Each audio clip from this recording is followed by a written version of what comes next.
എല്ലാവർക്കും നമസ്കാരം. Nifty and bank Nifty weekly market അനാലിസിസിലേക്ക് എല്ലാവർക്കും സ്വാഗതം. ഞാൻ പ്രതീഷ് സരസ്വതി. നമ്മളെല്ലാവരും വളരെ ദുഃഖത്തിലൂടെ കടന്നു പോവുകയാണ് കുറച്ച് ദിവസമായിട്ട്. നമ്മളുടെ എയർ ഇന്ത്യയുടെ ക്രാഷ് നിരവധി പ്രിയപ്പെട്ടവരെ നമുക്ക് നഷ്ടപ്പെട്ടു. ഒരുപാട് ആളുകൾക്ക് അമ്മമാരെ നഷ്ടപ്പെട്ടു, അച്ഛന്മാരെ നഷ്ടപ്പെട്ടു, സഹോദരങ്ങളെ നഷ്ടപ്പെട്ടു, ഒരുപാട് പ്രിയപ്പെട്ടവരെ നഷ്ടപ്പെട്ടു. അപ്പോൾ ഇങ്ങനെ ഒരു അവസരത്തിൽ രാജ്യം ശരിക്കും ദുഃഖകരമായുള്ള ഒരു കണ്ടീഷനിലൂടെയാണ് കടന്നു പോകുന്നത്. നമ്മളെ വിട്ടുപോയ പ്രിയപ്പെട്ടവർക്കെല്ലാം ആദരാഞ്ജലികൾ നേർന്നുകൊണ്ട് നമുക്ക് തുടങ്ങാം. കഴിഞ്ഞ ദിവസം ഈ ദുഃഖകരമായിട്ടുള്ള ഒരു വാർത്ത വരുന്ന സമയത്ത് മാർക്കറ്റ് നമുക്കറിയാം വളരെ താഴേക്ക് ക്രാഷ് ആവുന്നതായിട്ട് നമുക്ക് കാണുവാൻ സാധിച്ചു. നമ്മളെല്ലാം ഞെട്ടിച്ചുകൊണ്ടായിരുന്നു ആ വാർത്ത വന്നത്. ഈ സംഭവം നടന്ന ശേഷം ഒരു 15 മിനിറ്റിന് ശേഷം പല ട്വിറ്റർ പേജുകളിൽ നിന്നും നമുക്കിത് ലഭിക്കുകയുണ്ടായി ഈ വാർത്ത. അന്നേരം തന്നെ നമ്മൾ നമ്മുടെ ടെലഗ്രാം ഗ്രൂപ്പിൽ ഓൾറെഡി ഇടുകയും ചെയ്തതായിരുന്നു. അപ്പോൾ ആ നിമിഷം തന്നെ നമ്മുടെ മാർക്കറ്റ് താഴേക്ക് ചെറുതായിട്ടൊന്ന് ക്രാഷ് ആവുകയും ചെയ്യുന്നത് നമുക്ക് കാണുവാൻ സാധിച്ചു. ശരിക്കും അവിടെയുള്ള ആ ഒരു ക്രാഷ് എന്നത് ഒരു പക്ഷേ എല്ലാവരെയും നിക്ഷേപകരെ ആയാലും ഒന്ന് ഭയപ്പെടുത്തിയത് ഒരു പക്ഷേ ഇതെന്തെങ്കിലും ഒരു ടെററിസമായിട്ട് ബന്ധപ്പെട്ട് എന്തെങ്കിലുമാണ്, ശത്രു രാജ്യത്തിന്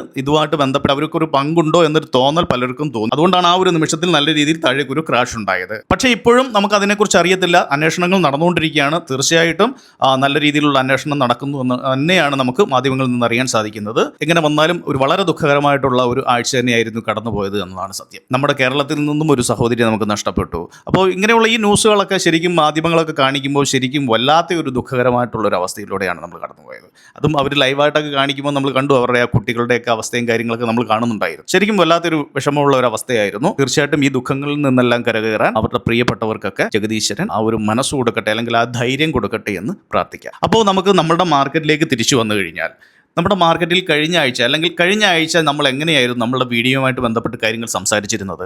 തീർച്ചയായിട്ടും നമ്മുടെ വീഡിയോയുമായിട്ട് ബന്ധപ്പെട്ട് നമ്മൾ സംസാരിച്ചിരുന്നത് നമ്മൾ മാർക്കറ്റിൽ ബുള്ളിഷ് വിത്ത് കൺസോൾട്ടേഷൻ എന്ന അവസ്ഥയാണ് നമ്മൾ സംസാരിച്ചല്ലേ. അതായത് കഴിഞ്ഞ വെള്ളിയാഴ്ച മാർക്കറ്റ് നിന്നത് പ്രധാനപ്പെട്ട റേഞ്ച് ബ്രേക്ക് ചെയ്ത് ഈ ഒരു റേഞ്ചിലായിരുന്നു മാർക്കറ്റ് നിന്നത് അല്ലേ. അതിനുശേഷം മാർക്കറ്റ് എന്തായിരുന്നു നമ്മളുടെ വ്യൂ? നമ്മൾ പറഞ്ഞത് ബുള്ളിഷ് വിത്ത് കൺസോൾട്ടേഷൻ എന്ന അവസ്ഥയായിരുന്നു കഴിഞ്ഞ ആഴ്ച നമ്മൾ സംസാരിച്ചിരുന്നത്. തീർച്ചയായിട്ടും മാർക്കറ്റ് എങ്ങനെയാണ് ബിഹേവ് ചെയ്തതെന്ന് നമുക്ക് നോക്കാം. നോക്കൂ, തിങ്കളാഴ്ച മാർക്കറ്റ് നല്ലൊരു ഗ്യാപ്പ് അപ്പിൽ ഓപ്പൺ ചെയ്യുന്നു. അതിനുശേഷം വളരെ ചെറിയ രീതിയിൽ താഴേക്ക് ഒരു ചെറിയ പ്രോഫിറ്റ് ബുക്കിംഗ് വന്ന് അവിടെ കൺസോളിഡേറ്റ് ചെയ്ത് നിൽക്കുന്നതാണ് നമുക്ക് കാണാൻ സാധിച്ചത്. അതിനുശേഷം ഏതാണ് ചൊവ്വാഴ്ച മാർക്കറ്റ് ഏറെക്കുറെ എങ്ങനെ അതുപോലെ തന്നെ മാർക്കറ്റ് ഗ്യാപ്പ് അപ്പിൽ ഓപ്പൺ ചെയ്ത് താഴേക്ക് വന്ന് അതേ റേഞ്ചിൽ തന്നെ നിൽക്കുന്നു. പ്രത്യേകിച്ചൊന്നുമില്ല. ആ 2 ദിവസം കൺസോളിഡേറ്റ് ചെയ്ത് നിൽക്കുക തന്നെയായിരുന്നു ചെയ്തത്. അപ്പോൾ അവിടെയും ബുള്ളിഷ് വിത്ത് കൺസോളിഡേഷൻ ആണ്. കാരണം എന്താണ്, കഴിഞ്ഞ വെള്ളിയാഴ്ച ഉള്ള ക്യാൻഡിലിനും വളരെ മുകളിൽ പോയി മാർക്കറ്റ് അവിടെ തന്നെ കൺസോളിഡേറ്റ് ചെയ്ത് നിൽക്കുന്നതാണ് കാണാൻ സാധിച്ചത്. അതിനുശേഷം ബുധനാഴ്ചയോ ഒരു ഇൻഡിസിഷൻ ക്യാൻഡിലാണ് അവിടെ വന്നത്. എന്താണ്, എങ്ങോട്ട് പോകണമെന്ന് അറിയാത്ത നിഫ്റ്റിയാണ് നമുക്ക് കാണുവാൻ സാധിക്കുന്നത്. അപ്പോൾ ഈ 3 ദിവസവും അവിടെ ബുള്ളിഷ് വിത്ത് കൺസോളിഡേഷൻ തന്നെയായിരുന്നു. ഇനി നാലാമത്തെ ദിവസം വന്നത് നമ്മുടെ എക്സ്പയറി ഡേറ്റ് ആയിരുന്നു അല്ലേ. അപ്പോൾ വ്യാഴാഴ്ച എങ്ങനെയായിരുന്നു മാർക്കറ്റ്? അവിടെ അതേ റേഞ്ചിൽ തന്നെ ഓപ്പൺ ചെയ്തു. അപ്പോൾ നമ്മളുടെ പൊസിഷനുകൾ എടുത്ത പൊസിഷണൽ ട്രേഡേഴ്സിനൊക്കെ നല്ലൊരു പ്രോഫിറ്റ് ഉണ്ടാക്കാൻ പറ്റുന്ന ആഴ്ചയായിരുന്നു കഴിഞ്ഞ ആഴ്ച. അതായത് എവിടെയാണ് ഓപ്പൺ ചെയ്തത്? അതേ റേഞ്ചിൽ തന്നെ ഓപ്പൺ ചെയ്യുന്നു. മാർക്കറ്റ് അവിടെ നിൽക്കുന്നു. അതിനുശേഷം എനിക്ക് തോന്നുന്നു ഏറെക്കുറെ ഒരു ഉച്ചയോടുകൂടിയാണ് ശരിക്കും മാർക്കറ്റ് താഴേക്കൊന്ന് കറക്റ്റ് ചെയ്ത് വരുന്നതായിട്ട് കാണുവാൻ സാധിച്ചത്. നിലവിൽ പൊസിഷനുകൾ എടുത്ത ആളുകൾ തീർച്ചയായിട്ടും എക്സ്പയറി ഡേറ്റിൽ ഉച്ചയോടെ തന്നെ ആ മാർക്കറ്റിൽ നിന്ന് എക്സിറ്റ് ചെയ്ത് മാറുക തന്നെയാണ് ചെയ്യുന്നത് അല്ലേ. അല്ലാതെ അവസാനം വരെ അവിടെ നിൽക്കുകയല്ല ചെയ്യുന്നത്. അപ്പോൾ തീർച്ചയായിട്ടും കഴിഞ്ഞ ആഴ്ച എങ്ങനെയായിരുന്നു? നമ്മൾ പറഞ്ഞ ആ വ്യൂ തന്നെയായിരുന്നു. എങ്ങനെ? ബുള്ളിഷ് വിത്ത് കൺസോൾട്ടേഷൻ എന്ന അവസ്ഥ തന്നെയായിരുന്നു കഴിഞ്ഞ ആഴ്ച നിന്നത്. അത് എന്തുകൊണ്ടായിരുന്നു എന്ന് കഴിഞ്ഞ ആഴ്ചയിലെ വീഡിയോ കണ്ട ആളുകൾക്കെല്ലാം വ്യക്തമായിട്ട് അറിയാം. അപ്പോൾ ഇനി അടുത്ത ഈ ആഴ്ച അല്ലെങ്കിൽ വരാൻ പോകുന്ന ഈ ആഴ്ച എന്താണ് സംഭവിക്കുന്നതെന്ന് നമുക്ക് നോക്കാം. ഒരു വ്യൂ മാത്രമാണ്. വ്യൂ എന്നാൽ എൻ്റെ വ്യൂ ആണ്. ഇത് നിങ്ങൾ ഇതുപോലെ ചെയ്യണമെന്ന് ഒരിക്കലും ഞാൻ പറയുകയല്ല.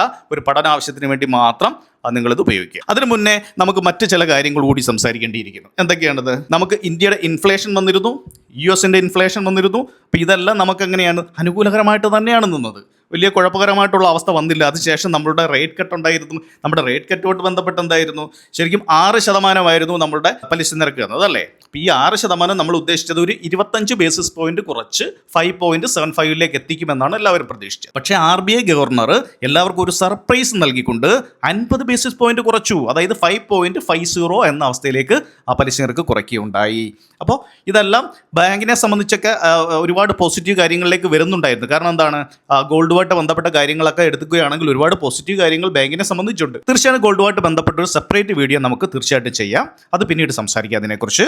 അപ്പോൾ ബാങ്കുമായിട്ട് ബന്ധപ്പെട്ടും പോസിറ്റീവ് ന്യൂസുകൾ തന്നെയായിരുന്നു. പക്ഷേ എന്തുകൊണ്ടാണ് മാർക്കറ്റ് താഴേക്ക് ക്രാഷ് ആയത്? അതായത് US-ചൈന താരിഫായിട്ട് ബന്ധപ്പെട്ട് ചില വിഷയങ്ങൾ നിലനിന്നിരുന്നു അല്ലേ. അപ്പോൾ അത് പോസിറ്റീവായിട്ട് വന്ന വന്നിട്ടുണ്ട്. അപ്പോൾ അത് പോസിറ്റീവ് എന്നാൽ താൽക്കാലികമായിട്ട് ഒരു കരാറിലേക്ക് US-ഉം ചൈനയും തമ്മിൽ വന്നിട്ടുണ്ട്. അത് സത്യം തന്നെയാണ്. പക്ഷേ ഇവിടെ വിഷയം എന്ന് വന്നിരിക്കുന്നത് എന്താണ്? താരിഫ് മറ്റ് പല രാജ്യങ്ങളുടെ ഒന്നും ഓക്കെ ആയിട്ടില്ല.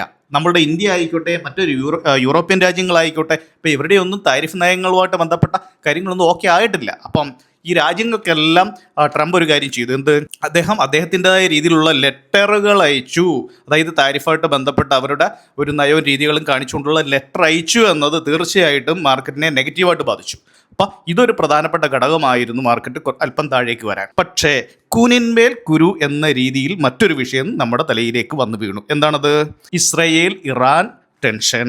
ശരിക്കും ഇസ്രയേലും ഇറാനും തമ്മിലുള്ള ഒരു വിഷയം ഇങ്ങനെ പുകഞ്ഞുകൊണ്ടിരിക്കുകയായിരുന്നു. നമുക്കറിയാം, ഞാൻ നേരത്തെ നിങ്ങളോട് പറഞ്ഞിരുന്നു, നമ്മുടെ ടെലഗ്രാം ചാനലിലൊക്കെ വ്യക്തമായിട്ട് അത് പറഞ്ഞിട്ടുള്ളതാണ്. വിക്സ് ഒക്കെ വളരെ താഴേക്കാണ് വന്നിട്ടുള്ളത്. അത് നമ്മൾ കഴിഞ്ഞ വീഡിയോയിലും സംസാരിച്ചേ. വിക്സ് വളരെ താഴേക്ക് വരുന്നു.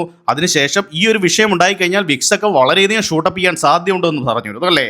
ഇത് തന്നെയാണ് നമുക്കിവിടെ സംഭവിച്ചിരിക്കുന്നത്. പക്ഷേ അങ്ങനെ ഒരു വിഷയം അവിടേക്ക് വന്നുവെങ്കിൽ നമ്മൾ ഉദ്ദേശിച്ച അത്ര മാർക്കറ്റ് താഴേക്ക് പോയോ എന്ന് ചോദിച്ചാൽ പോയിട്ടില്ലെന്ന് പറയാം. ഇനി പോയാൽ തന്നെ എന്താണ് ഇവിടെ സംഭവിച്ചിരിക്കുന്നത്? മാർക്കറ്റ് ഒരു 400 പോയിന്റ് ഗ്യാപ് ഡൗണിലേക്ക് വന്ന ശേഷം ശക്തമായി റിക്കവറി ചെയ്യുന്നതായിട്ട് കാണാൻ സാധിച്ചു. അത് എന്തുകൊണ്ടാണ് നമുക്ക് തീർച്ചയായിട്ടും ഡാറ്റകൾ പരിശോധിക്കുമ്പോൾ വ്യക്തമായിട്ട് മനസ്സിലാവും. പക്ഷെ മാർക്കറ്റിനെ സംബന്ധിച്ച് നമുക്ക് ഇതുവരെ നൽകിയിരുന്ന ആ ഒരു ബുള്ളിഷ് മൊമെന്റം ഏറെക്കുറെ അവസാനിക്കുന്ന ഒരു രീതിയാണ് ഇവിടെ കാണുവാൻ സാധിക്കുന്നത്. പക്ഷേ ആ ഒരു കൺസോൾട്ടേഷൻ നിലനിൽക്കുന്ന രീതിയും പിടിച്ചു നിൽക്കുന്നുണ്ട്. പൂർണ്ണമായി ബെയറിഷിലോട്ട് വീണോ എന്ന് ചോദിച്ചാൽ ഇല്ല. അത് എന്തുകൊണ്ടാണ് എന്ന് ചോദിച്ചാൽ ഞാൻ നിരവധി ലൈനുകളിലൂടെ വരച്ചിട്ടുണ്ട്. അതിൽ കുറച്ച് ലൈൻ നമുക്ക് എടുക്കാം. ആദ്യം ഞാനൊരു ലോങ് ടൈം ഫ്രെയിം ആണ് ഇവിടെ എടുക്കുന്നത്. ലോങ് ടൈം ഫ്രെയിം എടുത്താൽ തന്നെയും ഞാൻ ഇത് വരച്ചിരിക്കുന്നത് ഒരു ഇപ്പോൾ നിലവിലുള്ള ഒരു റെസിസ്റ്റൻസിനെ എടുക്കാൻ വേണ്ടി മാത്രമാണ് ഇത് വരച്ചിരിക്കുന്നത്. നോക്കൂ, ഈ ഒരു റേഞ്ചിലേക്ക് വന്നു കഴിഞ്ഞാൽ മാർക്കറ്റിൻ്റെ ഒരു പ്രധാനപ്പെട്ട റേഞ്ച് എവിടെയായിട്ട് വരുന്നുണ്ട്? നമുക്ക് 24,900 എന്ന ഒരു റേഞ്ച് ഒരു പ്രധാനപ്പെട്ട, അല്ലെങ്കിൽ നമുക്കൊരു 850 എന്ന് തന്നെ കൂട്ടാം. 850-900 റേഞ്ച് ഒരു പ്രധാനപ്പെട്ട റേഞ്ചായിട്ട് മാറുന്നതായിട്ട് നമുക്കിവിടെ കാണാൻ സാധിക്കും. ഈ ഒരു റേഞ്ച് ഞാൻ കുറച്ചുകൂടെ സൂം ചെയ്യാം, അപ്പോൾ നിങ്ങൾക്ക് ഒന്നുകൂടെ വ്യക്തമാകും. കണ്ടില്ലേ, ഈ ഒരു റേഞ്ച് എന്ന് കാണാൻ സാധിക്കും. ലോങ് ടൈം ഫ്രെയിമിലുള്ള ഈ ഒരു റേഞ്ച് എടുത്താൽ തന്നെ എങ്ങനെയാണ് അല്ലേ? ഇനി അതല്ല, നമുക്ക് വേറൊരു കാര്യം കൂടി എടുക്കാം. നേരത്തെ സംസാരിച്ചിരുന്ന പ്രധാനപ്പെട്ട റെസിസ്റ്റൻസ് എന്നത് ഇവിടെയാണല്ലേ. അതായത് എത്രയാണ്? 850-900 എന്ന് കൂട്ടാം. നമുക്കൊരു 850 എടുക്കാം. ഈ ഒരു ഭാഗം, ഈ ഒരു റേഞ്ച്, അതുപോലെ തന്നെ ഈ പ്രധാനപ്പെട്ട റേഞ്ച്, ഇത്രയും റേഞ്ചുകൾ അല്ലേ, പ്ലസ് പിന്നെന്താണ്, നമ്മൾ ഈ വരച്ച ലോങ് ടൈം ഫ്രെയിമും നമുക്ക് എന്തായിട്ട് വരുന്നു? ഒരു റെസിസ്റ്റൻസ് ആയിട്ട് ഇവിടെ വരുന്നു. അതായത് കഴിഞ്ഞ ദിവസത്തെ, അതായത് നേരത്തെ ഉണ്ടായിരുന്ന വലിയ റെഡ് ക്യാൻഡലിൻ്റെ ഏറെക്കുറെ ഒരു സപ്പോർട്ട് റേഞ്ച് ഒരു വലിയൊരു റെസിസ്റ്റൻസ് ആയിട്ട് ഇപ്പോൾ മാറുന്നതായിട്ട് നമുക്കിവിടെ കാണുവാൻ സാധിക്കുന്നു. തീർച്ചയായിട്ടും നിങ്ങൾക്ക് ആ ഒരു റേഞ്ച് പ്രധാനപ്പെട്ട റേഞ്ചായിട്ട് മാർക്ക് ചെയ്യാം. ഇനി മാർക്കറ്റ് താഴേക്ക് വന്നു കഴിഞ്ഞാൽ നമ്മളുടെ ഏറ്റവും പ്രധാന റേഞ്ച് എന്നത് കഴിഞ്ഞ ക്യാൻഡലിൻ്റെ ലോ, അതല്ലെങ്കിൽ നമ്മൾ ഈ വരച്ചിരിക്കുന്ന ഈ ഒരു ചാനലിൻ്റെ ലോ. തീർച്ചയായിട്ടും അതെവിടെയാണ്? 24,473. നമുക്കൊരു 24,450 അങ്ങ് കൂട്ടാം, ഒരു റൗണ്ട് ചെയ്ത്. ആ ഒരു റേഞ്ച് നിങ്ങൾ തീർച്ചയായിട്ടും മാർക്ക് ചെയ്യേണ്ട ഏരിയ തന്നെയാണ്. ഇതാണ് നമ്മുടെ മാർക്കറ്റിന്റെ പ്രധാനപ്പെട്ട 2 റേഞ്ചുകൾ. ഇതിന് താഴേക്ക് 450 താഴേക്ക് മാർക്കറ്റ് വന്നാൽ തീർച്ചയായിട്ടും മാർക്കറ്റ് ഒരു ബെയറിഷ് രീതിയിലേക്ക് ഇറങ്ങുമെന്നാണ് ഞാൻ പ്രതീക്ഷിക്കുന്നത്. അതല്ല 24,850 അകത്തായിട്ട് മാർക്കറ്റ് കൺസോൾട്ടേറ്റ് ചെയ്യുകയാണോ എന്ന് നോക്കാം. നമുക്ക് 24,450 എന്ന റേഞ്ചൊക്കെ ബ്രേക്ക് ചെയ്ത് താഴോട്ട് പോയി കഴിഞ്ഞാൽ ഒരു ബെയറിഷ് എന്ന രീതി മാർക്കറ്റെ കണ്ടുകൊണ്ട് കാര്യങ്ങൾ ചെയ്യാം. ഇനി അതല്ല 24,850-900 ബ്രേക്ക് ചെയ്തു എന്ന് കണ്ടു കഴിഞ്ഞാൽ തീർച്ചയായിട്ടും ആ ഒരു ബെയറിഷ് ഏറെക്കുറെ നിലനിൽക്കുന്നില്ല എന്ന് കണ്ടുകൊണ്ട് നമുക്ക് കാര്യങ്ങൾ മുന്നോട്ട് വിടാം. ഇനി അതല്ല ഈ റേഞ്ചിനകത്ത് കിടന്ന് ഇങ്ങനെ കളിക്കുകയാണെങ്കിൽ അത് കൺസോൾട്ടേഷൻ രീതിയിലേക്കും പോകാനുള്ള സാധ്യതയാണ്. അപ്പോൾ റേഞ്ചുകളാണ് നമ്മൾ നോക്കേണ്ടത്. പ്രധാനപ്പെട്ട ഈ 2 റേഞ്ചുകൾ ബ്രേക്ക് ചെയ്താൽ അതിനനുസരിച്ചുള്ള ട്രേഡുകൾ നമുക്ക് പ്ലാൻ ചെയ്യാം. നമ്മൾ ബ്രേക്ക് ചെയ്ത് കഴിഞ്ഞ് ട്രേഡ് എടുക്കണമെന്നല്ല പറയുന്നത്. പിന്നെ എങ്ങനെയാണ്? നമ്മൾ നമ്മുടെ വ്യൂ അനുസരിച്ച് പൊസിഷൻ എടുക്കും. ഈ പൊസിഷൻ എടുത്ത ശേഷം നമ്മൾ ഈ പ്രധാനപ്പെട്ട റേഞ്ചുകൾ മാർക്ക് ചെയ്ത് കഴിഞ്ഞാൽ നമുക്ക് എഗൻസ്റ്റ് ആയിട്ട് വരുന്നതിനെ കട്ട് ചെയ്യും. മനസ്സിലായി? അതിനെയാണ് SL എന്ന് പറയുന്നത് അല്ലേ. ചിലർ SL വെക്കും, ചിലർ SL മനസ്സിലായിരിക്കും. അപ്പോൾ അതിനനുസരിച്ച് കട്ട് ചെയ്ത് പൊസിഷൻ കറക്റ്റ് ചെയ്യണം. അഡ്ജസ്റ്റ്മെന്റുകൾ എന്ന് പറയും. ഇപ്പം ഇങ്ങനെ അഡ്ജസ്റ്റ് ചെയ്താണ് നമ്മൾ ട്രേഡ് ചെയ്യുന്നത്. അതിൽ കാര്യങ്ങൾ പഠിച്ച് തന്നെ ചെയ്യേണ്ട ഒരു കാര്യമാണ്. തീർച്ചയായിട്ടും ഞങ്ങളുടെ കോഴ്സുമായിട്ട് ബന്ധപ്പെട്ട് കാര്യങ്ങൾ നിങ്ങളെ പറഞ്ഞ് മനസ്സിലാക്കുന്നുണ്ട്. താല്പര്യമുള്ളവർ സ്ക്രീനിൽ കാണുന്ന വാട്സാപ്പ് നമ്പറിൽ കോൺടാക്ട് ചെയ്യാവുന്നതാണ്. അപ്പോൾ നമ്മൾ പൊസിഷൻ എടുക്കുമ്പോൾ നമ്മുടെ റേഞ്ചുകൾ നമുക്കറിയാം. ഈ റേഞ്ച് പ്രൈസ് ആക്ഷൻ വെച്ച് നമ്മൾ ഈ റേഞ്ചുകൾ മാർക്ക് ചെയ്യുമ്പോൾ ഇത് എവിടെ എത്തും, എങ്ങോട്ട് പോകും എന്നൊക്കെ നമുക്ക് ധാരണയുണ്ട് അല്ലേ. അപ്പോൾ അതിനനുസരിച്ച് പൊസിഷനുകൾ എടുക്കുകയാണ് നമ്മൾ ചെയ്യേണ്ടത്. ബ്ലൈൻഡ് ആയിട്ട് ട്രേഡ് ചെയ്യാതിരിക്കുക. ഞാൻ നേരത്തെ നിങ്ങളോട് ഒരു കാര്യം പറഞ്ഞിരുന്നു. പ്രൈസ് ആക്ഷൻ വെച്ചാണെങ്കിൽ നമ്മുടെ മാർക്കറ്റ് ശരിക്കും നല്ലൊരു മൊമെന്റത്തിൽ താഴേക്ക് വന്ന് ഒരു പക്ഷേ ഇവിടെ നിന്ന് ഒരു റീട്രേസ് എടുത്താൽ തന്നെയും മുകളിലേക്ക് പോകുന്ന ഒരു രീതിയായിരുന്നു. പക്ഷേ ഇവിടെ എന്തുകൊണ്ടാണ് മാർക്കറ്റ് താഴേക്ക് വന്നത്?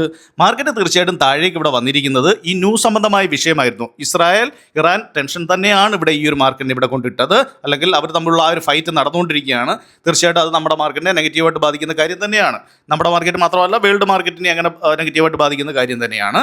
അപ്പോൾ അതുകൊണ്ടാണ് ഇവിടെ ഇങ്ങനെ വന്നത്. അപ്പോൾ ന്യൂസ് ഒരു ഘടകമാണ്. പ്രൈസ് ആക്ഷൻ ശരിയായി വർക്ക് ചെയ്യുക തന്നെ ചെയ്യും. അതിൻ്റെ ഫലമാണ് ഈ കണ്ടില്ലേ, ഒരു പ്രധാനപ്പെട്ട റേഞ്ചിൽ നിന്ന് മാർക്കറ്റ് താഴേക്ക് വന്ന ശേഷം സപ്പോർട്ട് എടുത്ത് മുകളിലോട്ട് തന്നെ പോയിരിക്കുന്നു. തീർച്ചയായിട്ടും അത് വർക്ക് ചെയ്യും. പക്ഷേ ന്യൂസ് ഒരു വിഷയമാണ് എന്നത് നിങ്ങൾ എപ്പോഴും ശ്രദ്ധിക്കേണ്ട ഒരു കാര്യമാണ്. എപ്പോഴും ഞാൻ പറയുന്നത്, ന്യൂസ് സംബന്ധമായി ഇത്ര നെഗറ്റീവ് കാര്യങ്ങൾ നിൽക്കുമ്പോൾ നിങ്ങൾ പരമാവധി മാർക്കറ്റിൽ നിന്ന് മാറി നിൽക്കുക. കാരണം യുദ്ധസമാനമായ കാര്യങ്ങൾ നടക്കുമ്പോൾ ട്രേഡുകളിൽ നിന്ന് ഒഴിവായി നിൽക്കുകയാണ് ചെയ്യേണ്ടത്. ഞാൻ ഈ ആഴ്ച പരമാവധി ട്രേഡിൽ നിന്ന് ഒഴിവായി നിൽക്കാനാണ് ശ്രമിക്കുന്നത്. പക്ഷേ അവസരങ്ങൾ വന്നു കഴിഞ്ഞാൽ അതിനനുസരിച്ചുള്ള പൊസിഷൻ എടുക്കും. ഒരു വിഷയം വന്നാൽ അത് കറക്റ്റായിട്ട് കട്ട് ചെയ്യുകയും ചെയ്യും. പക്ഷേ അങ്ങനെ ഒരു മനസ്സില്ലാത്തവർ തീർച്ചയായിട്ടും മാർക്കറ്റിൽ നിന്ന് ഈ ഒരു വിഷയം ഒന്ന് അവസാനിക്കുന്നത് വരെ മാറി നിൽക്കുന്നതായിരിക്കും നല്ലത്. ഇനി നമുക്ക് ബാങ്ക് നിഫ്റ്റിയുടെ കേസിലേക്ക് വന്നു കഴിഞ്ഞാൽ, ശരിക്കും നമ്മളെ ആകെ വിഷമിപ്പിച്ച എന്തായിരുന്നു, ബാങ്ക് നിഫ്റ്റിയുടെ ഒരു മൂവ്മെന്റ് ആണ്. കാരണം നോക്കൂ, നല്ല രീതിയിൽ ബാങ്ക് നിഫ്റ്റി മുകളിലേക്ക് ബ്രേക്ക് ഔട്ട് ചെയ്ത് മുകളിലേക്ക് പോയി അല്ലേ. അതിനുശേഷം ഇങ്ങനെയുള്ള നെഗറ്റീവ് കാര്യങ്ങൾ മുന്നോട്ട് വന്ന കാരണം മാർക്കറ്റ് താഴേക്ക് വീഴുന്നതാണ് നമുക്ക് കാണുവാൻ സാധിച്ചത്. കാരണം നമ്മുടെ പ്രധാനപ്പെട്ട പഴയുള്ള ഒരു പ്രൈസ് സോൺ ഉണ്ടായിരുന്നു അല്ലേ, ആ പ്രൈസ് സോൺ ബ്രേക്ക് ചെയ്ത് വീണ്ടും പഴയ സ്ഥലത്ത് തന്നെ വന്ന് വീണു. ബാങ്ക് നിഫ്റ്റി ഓൾറെഡി ബ്രേക്ക് ചെയ്ത് മുകളിലിട്ട് മൊമെന്റത്തിൽ പോയി. ഞാൻ വിചാരിച്ചത് ഒന്ന് റീട്രേസ് എടുത്ത് കയറി പോകുന്ന രീതിയായിരുന്നു മാർക്കറ്റ് ഉണ്ടായിരുന്നതെങ്കിൽ, ഇതേ രീതിയിലുള്ള വേൾഡ് ടെൻഷൻ നിൽക്കുന്ന സമയത്ത് മാർക്കറ്റ് പഴയ രീതിയിൽ തന്നെ വന്ന് നിൽക്കുന്നതാണ് കാണാൻ സാധിക്കുന്നത്. കാരണം ഇനി ഒരു തീരുമാനമാവാതെ മാർക്കറ്റ് ആ ഒരു ബുൾ രീതിയിലേക്ക് പോകും ഞാൻ പ്രതീക്ഷിക്കുന്നില്ല. അതായത് വീണ്ടും ബാങ്ക് നിഫ്റ്റിയെ സംബന്ധിച്ച് ഈ ഒരു റെസിസ്റ്റൻസ് ഒരു ബാലികേറ മലയായിട്ട് വീണ്ടും വന്ന് നിൽക്കുന്നതാണ് നമുക്ക് കാണാൻ സാധിക്കും. അപ്പോൾ ഈ രണ്ട് റേഞ്ച് വീണ്ടും നിങ്ങൾ മാർക്ക് ചെയ്യാൻ ശ്രമിക്കുക. പിന്നെ നിങ്ങളോട് സംസാരിക്കാനുള്ളത് ഇന്ത്യ വിക്സിന്റെ കാര്യമാണ്. ഞാൻ പലപ്പോഴും പറഞ്ഞിട്ടുള്ളതാണ്. നോക്കൂ, വിക്സ് എവിടെയായിരുന്നു നേരത്തെ? ശരിക്കും 13ലേക്ക് വിക്സ് നന്നായിട്ട് കുറഞ്ഞു വന്നിരുന്നു അല്ലേ. അപ്പോൾ ഈ 13ലേക്ക് വരുന്ന സമയത്ത് വളരെ ലോ ആയിട്ടുള്ള ഒരു വിക്സിലേക്ക് വരുമ്പോൾ നമുക്ക് പ്രീമിയം ഒക്കെ വളരെ ചീപ്പായിരിക്കും. ഔട്ട് ഓഫ് ദ മണിയിലൊക്കെ ₹1 1.70 ഒക്കെ ഉള്ള ഒരു പ്രീമിയമാണ് പലയിടത്തും കാണുന്നത്. അപ്പോൾ ആ ഒരു റേഞ്ചിൽ കിടക്കുന്ന സമയത്ത് വിക്സ് പെട്ടെന്ന് മുകളിലേക്ക് സ്പൈക്ക് ചെയ്യുന്ന സമയത്ത് ഇതെല്ലാം നേരെ വളരെയധികം ഉയർന്നതായിട്ട് കാണാൻ സാധിക്കും. നമുക്കത് 6, 7, 8 രൂപയിലേക്ക് പോകുന്ന കാണാൻ സാധിക്കും. കുറച്ച് നാളുകൾക്ക് മുന്നേ ഇവിടെ ഒരു സംഭവം ഉണ്ടായി. എന്താണ്? വിക്സ് നോക്കൂ, ഈ ഒരു റേഞ്ച്, അതായത് ദിവസം നോക്കുകയാണെങ്കിൽ April 7 വിക്സ് 13.70 ആ റേഞ്ചിൽ നിൽക്കുന്ന സമയത്ത് ആ ഒറ്റ ദിവസം കൊണ്ട് വിക്സ് എങ്ങോട്ടേക്ക് കുതിച്ചിരിക്കുന്നു? 23 ആ ഒരു റേഞ്ചിലേക്ക് കുതിച്ചിരിക്കുന്നു. നമുക്ക് നോക്കാം എത്ര ശതമാനത്തിലേക്കാണ് കുതിച്ചതെന്ന് നോക്കിക്കഴിഞ്ഞാൽ, ആ ഒരു ഒറ്റ ദിവസം മാർക്കറ്റ് ഓപ്പൺ ചെയ്തപ്പോൾ തന്നെ നോക്കൂ, ഏറെക്കുറെ ഒരു 40% ഒരു സ്പൈക്കാണ് അവിടെ കാണുവാൻ സാധിച്ചത്. തീർച്ചയായിട്ടും ഇങ്ങനെയുള്ള സമയത്ത് ഓപ്ഷൻ സെല്ലേഴ്സ് ഒക്കെ നല്ല രീതിയിൽ പെട്ടുപോകുന്ന ഒരു അവസ്ഥയാണ്. അതായത് നമുക്ക് എന്തുകൊണ്ടാണ് എന്ന് നോക്കിക്കഴിഞ്ഞാൽ ആ ദിവസം നമുക്ക് നോക്കാം. ഇവിടെയുള്ള ദിവസം April 7 അല്ലേ. April 7 വെച്ചാൽ നമുക്കറിയാം താരിഫുമായിട്ട് ബന്ധപ്പെട്ട വിഷയമാണ്. നോക്കൂ, മാർക്കറ്റിൽ ആ ഒരു വലിയ ഗ്യാപ് ഡൗൺ വന്ന ഈ ഒരു ദിവസം കണ്ടില്ലേ.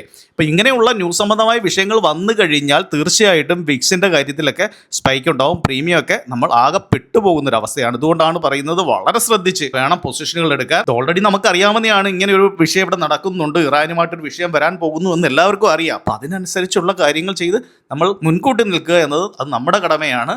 അങ്ങനെ ചെയ്യാത്ത ആളുകൾ തീർച്ചയായിട്ടും പെട്ടുപോകും. ഒരു പക്ഷേ ഈ പ്രാവശ്യം അധികം ഒരു വിഷയത്തിലേക്ക് വന്നില്ല അല്ലേ, ഇനി വന്നുകൂടാ എന്നില്ല. തീർച്ചയായിട്ടും ശ്രദ്ധിച്ച് തന്നെ ഇനി മുന്നോട്ടുള്ള ദിവസങ്ങളിൽ ട്രേഡ് ചെയ്യാൻ ശ്രമിക്കുക. നമ്മൾ നേരെ USD INRലേക്ക് വന്നു കഴിഞ്ഞാൽ ഇവിടെയാണ് നമുക്ക് എഗൻസ്റ്റായിട്ട് നിൽക്കുന്ന ചില കാര്യങ്ങൾ. നോക്കൂ, US ഡോളറിനെതിരെ ഇന്ത്യൻ റുപ്പീസിന്റെ ആ ഒരു പവർ കുറയുന്നതാണ് ഇവിടെ കാണാൻ സാധിക്കുന്നത്. ഇപ്പോൾ 86 മുകളിലേക്ക് പോയിരിക്കുന്നു. ഒരു US ഡോളർ എന്നത് 86 മുകളിലേക്ക് പോയിരിക്കുന്നു. അത് നമ്മുടെ മാർക്കറ്റിനെ സംബന്ധിച്ച് നല്ലതല്ല. കാരണം FIS ഒക്കെ ഇനി ഇവിടുന്ന് സെല് ചെയ്യാനുള്ള ഒരു സ്വഭാവം കാണിക്കും. അപ്പോൾ അതെപ്പോഴും നിങ്ങൾ ഓർത്തിരിക്കുക. അതുപോലെ തന്നെയാണ് US ഗവൺമെൻറ് ബോണ്ടുകൾ എടുത്താൽ, അതായത് 10 ഇയർ ബോണ്ടുകൾ എടുത്താലും അവിടെയും ഒരു ഉയർച്ച കാണുന്നുണ്ട്. അത് US മാർക്കറ്റിൽ ഒരു ചെറിയ കറക്ഷനുള്ള സാധ്യതകളുണ്ട് എന്ന് കാണിക്കുന്നതാണ് ഇവിടെ കാണുവാൻ സാധിക്കുന്നത്. നമ്മൾ മറ്റൊരു പ്രധാനപ്പെട്ട കാര്യത്തിലേക്ക് വന്നാൽ ഗോൾഡിൻ്റെ കേസിലേക്ക്. ഇവിടെ പല ആളുകളുടെയും പോർട്ട്ഫോളിയോ ഒക്കെ മാർക്കറ്റ് താഴേക്ക് വീഴുമ്പോൾ ശക്തമായിട്ടുള്ള ഒരു ക്രാഷ് ആയിരിക്കും പോർട്ട്ഫോളിയോ ഒക്കെ കാണാൻ സാധിക്കുന്നത് അല്ലേ. ഈ സമയത്ത് ഞാൻ നേരത്തെ പറഞ്ഞിട്ടുള്ളതാണ്, നമ്മുടെ പോർട്ട്ഫോളിയോ എപ്പോഴും നമ്മൾ ഹെഡ്ജ് ചെയ്ത് വെക്കുക എന്ന് പറയും. എങ്ങനെ ഹെഡ്ജ് ചെയ്ത് വെക്കുന്നത്? നമ്മുടെ മാർക്കറ്റ് വീഴുമ്പോൾ അവിടെ മുകളിലേക്ക് കയറുന്ന വേറെ ഏതെങ്കിലും ഒരു സംഭവം കൂടെ അവിടെ വേണം. അപ്പോൾ അതെന്ന് വെച്ച് കഴിഞ്ഞാൽ എന്താണ്, ഇവിടെ അത് ഗോൾഡാണ്. കാരണം എന്ന് വെച്ച് കഴിഞ്ഞാൽ ആളുകൾ കൂടുതലും ഇങ്ങനെ ഒരു വിഷയം ഉണ്ടാകുമ്പോൾ നമ്മളുടെ സ്റ്റോക്കുകളിൽ നിന്ന്, ഇക്വിറ്റികളിൽ നിന്നും എക്സിറ്റ് ചെയ്ത് വരികയും അവർ നേരെ കുറച്ചുകൂടി നല്ല അല്ലെങ്കിൽ റിസ്ക് കുറഞ്ഞ അല്ലെങ്കിൽ നേട്ടമുണ്ടാക്കാൻ സാധ്യതയുള്ള ഗവൺമെൻറ് ബോണ്ടുകളിലായാലും ഇതുപോലെയുള്ള ഗോൾഡുകളിൽ ഇൻവെസ്റ്റ് ചെയ്യുന്നു എന്ന് നമുക്ക് കാണാം. അതുകൊണ്ടാണ് ഗോൾഡൊക്കെ ഒരു വിഷയം ഉണ്ടായിക്കഴിഞ്ഞാൽ മുകളിലേക്ക് കുതിക്കുന്നത്. തീർച്ചയായിട്ടും എനിക്ക് ഏറെക്കുറെ ഒരു ധാരണയുണ്ടായിരുന്നു. കാരണം ഇങ്ങനെയുള്ള ഒരു ഇഷ്യൂ ഇവിടെ നിലനിൽക്കുന്നു എന്ന് അറിഞ്ഞത് കാരണമാണ് ഞാൻ ഏറെക്കുറെ ഈ ഒരു റേഞ്ചിൽ ഗോൾഡിൽ ഇൻവെസ്റ്റ് ചെയ്തിരുന്നു നല്ലൊരു എമൗണ്ട്. അപ്പോൾ എൻ്റെ പോർട്ട്ഫോളിയോയിൽ എത്ര രൂപയ്ക്കാണോ ഞാൻ സ്റ്റോക്കുകൾ എടുത്ത് വെച്ചിരുന്നത്, ഞാൻ ഈ ഒരു റേഞ്ചിൽ അതിനനുസരിച്ചുള്ള തത്തുല്യമായിട്ടുള്ള ഏറെക്കുറെ ഗോൾഡിനും കൂടി ഒരു പ്രാധാന്യം കൊടുത്തിവിടെ എടുത്തിരുന്നു. എനിക്ക് നല്ല രീതിയിലുള്ള ഒരു നേട്ടം ഗോൾഡ് നൽകുകയും ചെയ്തു. നോക്കൂ, ഇപ്പോൾ എവർടൈം ഹൈയിലേക്കാണ് ഗോൾഡ് വന്ന് നിൽക്കുന്നത്. അപ്പോൾ ഞാൻ എന്തായാലും കുറച്ചുകൂടി ഹോൾഡ് ചെയ്യാനാണ് ഉദ്ദേശിക്കുന്നത്. കാരണം എന്ന് വെച്ച് കഴിഞ്ഞാൽ ഇവിടെ അത്ര സുഖകരമല്ലാത്ത ന്യൂസാണ് വേൾഡിൽ നിൽക്കുന്നത്. താരിഫ് ഉണ്ട്, അതുമാത്രമല്ല ഇറാനും ഇസ്രായേലും തമ്മിൽ വിഷയം നിൽക്കുന്നു. അപ്പോൾ ഈ ഒരു സമയത്ത് ഗോൾഡിന് കയറാനുള്ള സാധ്യത കൂടുതലാണെന്നുള്ള ഉദ്ദേശത്തിലാണ് ഞാൻ എടുത്തു വെച്ചിരിക്കുന്നത്. ഇങ്ങനെ ചെയ്യാൻ നിങ്ങളെ ഒരിക്കലും പ്രേരിപ്പിക്കുകയല്ല, ഞാൻ എൻ്റെ കാര്യങ്ങൾ ജസ്റ്റ് ഒന്ന് പറഞ്ഞു എന്ന് മാത്രം. ഇനി വിഷയമെല്ലാം പെട്ടെന്ന് അവസാനിച്ച് ഗോൾഡ് താഴേക്ക് വരുന്നു എന്ന് കണ്ടു കഴിഞ്ഞാൽ ഞാൻ തീർച്ചയായിട്ടും എക്സിറ്റ് ചെയ്യും. കാരണം എന്താണ്, ഞാൻ ഓൾറെഡി എടുത്തിരിക്കുന്നത് ഈ ഒരു ഭാഗത്ത് നിന്നാണ് അല്ലേ. അപ്പോൾ എനിക്ക് എങ്ങനെയായാലും അത് പ്രോഫിറ്റ് ആയിരിക്കും. നിങ്ങളോട് ഒരിക്കലും ഈ ഒരു ഭാഗത്ത് കയറി എടുക്കാനൊന്നും അല്ല ഞാൻ പറയുന്നത്. ഞാൻ ജസ്റ്റ് കാര്യങ്ങൾ നമ്മുടെ പോർട്ട്ഫോളിയോയെ കുറിച്ച് സംസാരിച്ചപ്പോൾ പറഞ്ഞു എന്ന് മാത്രം. അതുപോലെ തന്നെ മറ്റൊരു കേസ് എന്ന് വെച്ചാൽ ക്രൂഡ് ഓയിലിന്റെ കേസ്. യുദ്ധസമാനമായ ഒരു വിഷയം ഉണ്ടാകുമ്പോൾ തീർച്ചയായിട്ടും ആദ്യം കയറുന്ന എന്താണ്, ക്രൂഡ് ഓയിൽ തന്നെയായിരിക്കും. അതിശക്തമായിട്ടുള്ള ഒരു മൂവ്മെന്റ് ആണ് ക്രൂഡ് ഓയിൽ കാണാൻ സാധിച്ചത്. ഈ ക്രൂഡ് ഓയിലിന്റെ ഒക്കെ ഇത്ര വലിയ ഉയർച്ച എന്നത് നമ്മളുടെ ഇന്ത്യയാണ് കൂടുതൽ ദോഷമായിട്ട് ബാധിക്കുന്നത്. കാരണം നമ്മളൊക്കെ ഇത് പുറത്തുനിന്ന് വാങ്ങുന്ന ആളുകളാണ് അല്ലേ, തീർച്ചയായിട്ടും. അപ്പോൾ ഇത് നമ്മളെ വളരെ ദോഷമായിട്ട് ബാധിക്കുന്ന ഒരു കണ്ടീഷനാണ് നിലവിലുള്ള യുദ്ധസമാനമായ അവസ്ഥ എന്ന് ഇവിടെ കാണുവാൻ സാധിക്കുന്നു. ഇനി നമുക്ക് നേരെ ഓപ്പൺ ഇൻട്രസ്റ്റിലേക്ക് വരാം. ഓപ്പൺ ഇൻട്രസ്റ്റിലേക്ക് വരുമ്പോൾ നമുക്ക് ഇവിടെ കാണാൻ സാധിക്കുന്നു. നോക്കൂ, അവസാന നിമിഷം അവസാനം ഒരു 30 മിനിറ്റ് എടുത്താൽ തന്നെ നോക്കൂ, നല്ലൊരു അൺവൈൻഡിങ് ആണ് ഇവിടെ നടന്നിരിക്കുന്നത്. കാരണം കോൾ സെല്ലേഴ്സും പുട്ട് സെല്ലേഴ്സും ഒരുപോലെ അൺവൈൻഡ് ചെയ്തിരിക്കുന്നു. എന്തുകൊണ്ടാണത്? തീർച്ചയായിട്ടും ഓവർനൈറ്റ് പൊസിഷൻ ഹോൾഡ് ചെയ്യാൻ എല്ലാവരും മടിക്കുന്നു. മാർക്കറ്റിൽ എന്ത് സംഭവിക്കുക എന്ന് നമുക്ക് പറയാൻ സാധിക്കത്തില്ല. യുദ്ധസമാനമായ വിഷയമായതുകൊണ്ട് ആർക്കും പൊസിഷൻ എടുത്ത് വെക്കാൻ വയ്യ. ശരിയാണ്, പലരും പറയാം എന്തുകൊണ്ടാണ് എന്നാൽ കോൾ സെല്ല് ചെയ്ത് വെക്കാത്തതെന്ന്. അത് സാധിക്കുന്നില്ല. നമ്മൾ കോൾ സെല്ല് ചെയ്ത് വെച്ചാൽ ഒരു വിഷയം എന്താണ്, എന്തേലും ഒരു കാരണവശാൽ ട്രംപ് വന്ന് പറയുകയാണ് കുഴപ്പമില്ല, എല്ലാ വിഷയങ്ങളും മാറിയിരിക്കുന്നു എന്ന രീതിയിൽ സംസാരിച്ചെല്ലാം ക്ലിയർ ചെയ്യുന്ന ഒരു അവസ്ഥയിലേക്ക് കൊണ്ടുവന്നു കഴിഞ്ഞാൽ നമ്മൾ പെട്ടുപോകും. എന്താണ്, നമ്മുടെ കോൾ സൈഡിൽ നമ്മൾ വിഷയത്തിലേക്ക് പോകും. ഇത് മാത്രമല്ല, ഇന്നലെ സംഭവിച്ചൊരു കണ്ടീഷനാണ് മാർക്കറ്റിൽ സംഭവിച്ചത്. ലോകത്തിൽ യുദ്ധസമാനമായ ഒരു അവസ്ഥ നിലനിൽക്കുന്നു. പക്ഷേ മാർക്കറ്റ് തിരിച്ച് നമ്മുടെ മാർക്കറ്റ് കയറുന്നു. ഈ സമയത്ത് കോൾ സെല്ല് ചെയ്ത് വെക്കുകയും ചെയ്യുന്നു നമ്മൾ. പക്ഷേ മാർക്കറ്റ് വീണ്ടും മുകളിലേക്ക് കയറുകയും ചെയ്യുകയാണ് എങ്കിൽ നമ്മുടെ കോൾ വിഷയത്തിലോട്ട് പോലെ. അപ്പം നമ്മൾ എന്ത് ചെയ്യും, ഇത് അഗൻസ്റ്റ് ആയിട്ട് പുട്ട് കറക്റ്റ് ആയിട്ടുള്ള പൊസിഷനിൽ നമുക്ക് എടുക്കണം അല്ലേ. പക്ഷെ അങ്ങനെ എടുക്കാൻ പറ്റുമോ? ഇല്ല, യുദ്ധം നടന്നുകൊണ്ടിരിക്കുകയാണ്. അപ്പോൾ നമ്മുടെ പൊസിഷൻ അഡ്ജസ്റ്റ് ചെയ്യാൻ പറ്റാത്തൊരു കണ്ടീഷനിലാണ് നമുക്ക് നിൽക്കാൻ പറ്റുന്നത്. അപ്പോൾ അങ്ങനെയുള്ള സമയത്ത് ട്രേഡിൽ നിന്ന് മാറിയിരിക്കുന്നതാണ് നല്ലതെന്ന് ഞാൻ നേരത്തെ പറഞ്ഞു. ഇനി നമുക്ക് OA ബിൽഡപ്പിൻ്റെ ഓവറോൾ ഉള്ള ഒരു കണ്ടീഷൻ നോക്കിക്കഴിഞ്ഞാൽ നോക്കൂ, നിങ്ങൾക്ക് ഇവിടെ മനസ്സിലാവും, ഇവിടെ പ്രത്യേകിച്ച് ഒരു വലിയ കോൾ സെല്ലേഴ്സ് എന്ന് പറയാൻ നമുക്കില്ല അടുത്തെങ്ങും. പക്ഷെ ഉള്ളത് എവിടെയാണ്, 25,000-ലാണ്. അത് കഴിഞ്ഞാലും നമുക്കുള്ളത് പിന്നെ 25, 100, 200 ആ റേഞ്ചൊക്കെയാണ് ഉള്ളത്. ഇനി താഴേക്ക് വന്നാലോ, താഴേക്ക് വന്നാലും 24,500-ലും 24,600-ലും ഒക്കെ നല്ല പുട്ട് ബിൽഡപ്പ് ഉണ്ടാവുകയും ചെയ്യുന്നുണ്ട്. ഇവിടെ ശരിക്കും തിങ്കളാഴ്ച മാർക്കറ്റിൽ ഈ അൺവൈൻഡിങ് ചെയ്ത ആളുകളെല്ലാം തിരികെ വന്ന് ഓരോരോ പൊസിഷനിലേക്ക് അല്ലെങ്കിൽ അവരുടേതായിട്ടുള്ള ഒരു ഏരിയയിലേക്ക് കയറും. ഈ സമയത്ത് മാർക്കറ്റിൽ നല്ല മാറ്റങ്ങൾ വരും. അപ്പോൾ നമുക്ക് ഏകദേശം ഒരു ധാരണ വരും ഏതൊരു റേഞ്ച് ആയിരിക്കും മാർക്കറ്റ് നിൽക്കുന്നത് എന്ന്. എങ്ങനെ വന്നാലും ഈ ആഴ്ച മാർക്കറ്റിൽ നിന്ന് മാറി നിൽക്കുന്നത് തന്നെയാണ് നല്ലതാണ് എൻ്റെ വിശ്വാസം. അത് നമുക്ക് ഇവിടേക്ക് വരുമ്പോൾ, ഓപ്ഷനിലേക്ക് വരുമ്പോൾ കാണാൻ സാധിക്കും. കാരണം ഇത്ര വിഷകരമായിട്ടുള്ള ഒരു കാര്യത്തിലേക്ക് നിൽക്കുമ്പോൾ നോക്കൂ, കാൾ ഓപ്ഷൻ ഇവിടെ വലിയൊരു ബൈയിങ് ആണ് നടത്തിയിരിക്കുന്നത് FISന്റെ കാര്യത്തിൽ. അതായത് ഓപ്ഷൻ്റെ കേസാണ് ഞാൻ പറയുന്നത്. കാൾ ഓപ്ഷനിൽ ഒരു ബൈയിങ് നടന്നിരിക്കുന്നു. ഇനി പുട്ട് ഓപ്ഷനിലേക്ക് വന്നു കഴിഞ്ഞാൽ നോക്കൂ, ഇവിടെ 2 ലക്ഷത്തിനടുത്താണ് അവർ പുട്ട് ഓപ്ഷൻ എന്ത് ചെയ്തിരിക്കുന്നത്, ബൈ ചെയ്തിരിക്കുന്നത്. പക്ഷേ ഇവിടെ കോൾ ഓപ്ഷൻ്റെ കേസിലേക്ക് വന്ന ഏറെക്കുറെ അതേ റേഞ്ചിൽ തന്നെ അവരിവിടെ എന്ത് ചെയ്തിരിക്കുന്നു, കോൾ ഓപ്ഷനും ബൈ ചെയ്തിരിക്കുന്നതായിട്ട് കാണാൻ സാധിക്കുന്നു. ഇനി കഴിഞ്ഞ വെള്ളിയാഴ്ചത്തെ കേസാണ് പറയുന്നതെങ്കിൽ നോക്കൂ, ഇവിടെ കോൾ ഓപ്ഷൻ ബൈ ചെയ്തത് 5 ലക്ഷമാണെങ്കിൽ പുട്ട് ഓപ്ഷൻ സെല്ല് ചെയ്തിരിക്കുകയാണ് ആര്, ഇവിടെ FIS കാണാൻ. 2 ബുള്ളിഷ് എന്ന രീതിയിലാണ് കാര്യങ്ങൾ ചെയ്തിട്ടുള്ളത്. പക്ഷേ ഇത് ബുള്ളിഷ് എന്നല്ല പറയേണ്ടത് ഒരിക്കലും. ഇത് നല്ലൊരു വോളറ്റിലിറ്റി ഉള്ള മാർക്കറ്റായിട്ടാണ് കാര്യങ്ങൾ സെറ്റ് ചെയ്തേക്കുന്നത്. അപ്പോൾ ഇങ്ങനെ ഒരു വിഷയം നിൽക്കുമ്പോൾ ഏറെക്കുറെ ബെയറിഷിലേക്കാണ് വരേണ്ടത് അല്ലേ. പക്ഷേ അതല്ല ഇവിടെ കാണുന്നത്. ഒരു വലിയ ബെയറിഷിലോട്ടല്ല ഇവിടെ കാണുന്നത്. ഒരു വോളറ്റിലിറ്റി ഉള്ള, അല്ലെങ്കിൽ നമ്മൾ നേരത്തെ പറഞ്ഞ ഒരു കൺസോൾട്ടേഷൻ, വോളറ്റിലിറ്റി നിറഞ്ഞൊരു കൺസോൾട്ടേഷൻ എന്ന അവസ്ഥയിലാണ് ഇപ്പോൾ നിൽക്കുന്നത്. പക്ഷേ ഇപ്പോൾ നേരത്തെ പറഞ്ഞ ഒരു രീതി ഞാൻ ഒന്ന് മാറ്റിയാണ്. ബുള്ളിഷ് വിത്ത് കൺസോൾട്ടേഷൻ ആണെങ്കിൽ ഇപ്പോൾ നിൽക്കുന്ന ഒരു അവസ്ഥ ഏറെക്കുറെ ഒരു ബെയറിഷ് വിത്ത് കൺസോൾട്ടേഷൻ എന്ന് നമുക്ക് ഏറെക്കുറെ പറയാൻ പറ്റുന്ന ഒരു കണ്ടീഷനാണ്. ഇന്ന് നമുക്ക് പ്രോയുടെ കണ്ടീഷനിലേക്ക് വന്നാലോ, ഇവിടെ പ്രോസ് 1.25 ലാഖിനാണ് ബൈ ചെയ്തിരിക്കുന്നത് അല്ലേ. ഈ ബൈയുടെ കേസ് എടുത്തു കഴിഞ്ഞാൽ വെള്ളിയാഴ്ച മാത്രം അവർ 1.17 ലാഖിന് ബൈ ചെയ്തിരിക്കുന്നു. കാരണം ഒരു വലിയ ബുള്ളിഷിലേക്ക് അവർ ആ ദിവസം മാർക്കറ്റിനെ കൊണ്ട് വെച്ചിരിക്കുന്നത് കാണാൻ സാധിക്കും. പുട്ടിൻ്റെ കേസിലേക്ക് വന്നാലോ 47,000-ന് മാത്രമാണ് ഒരു പുട്ട് ബൈ ചെയ്തേക്കുന്നത്. അവർ അതിൽ വലിയൊരു പാർട്ടിസിപ്പേഷൻ കാണാനും സാധിക്കുന്നില്ല. അപ്പോൾ അത് ഒരു ചെറിയൊരു ബുള്ളിഷ് എന്ന രീതി അവിടെ കാണിക്കുകയും ചെയ്യുന്നുണ്ട്. അപ്പോൾ നമുക്ക് മനസ്സിലാക്കാൻ പറ്റാത്ത ഒരു കണ്ടീഷനാണ് ഇപ്പോൾ. കാരണം മാർക്കറ്റിൽ നെഗറ്റീവായിട്ടുള്ള ഒരുപാട് കാര്യങ്ങൾ നിലനിൽക്കുമ്പോഴും മാർക്കറ്റിനെ ഇങ്ങനെ നിലനിർത്താനാണ് അവിടെ ശ്രമിക്കുന്നതെന്ന് കാണാൻ സാധിക്കുക. അപ്പോൾ ഒറ്റയടിക്ക് പെട്ടെന്ന് കയറി നിങ്ങൾ മാർക്കറ്റിനെ ഷോർട്ട് ചെയ്യാതിരിക്കുക, അഗ്രസീവായിട്ട് ഷോർട്ട് ചെയ്യാതിരിക്കുക.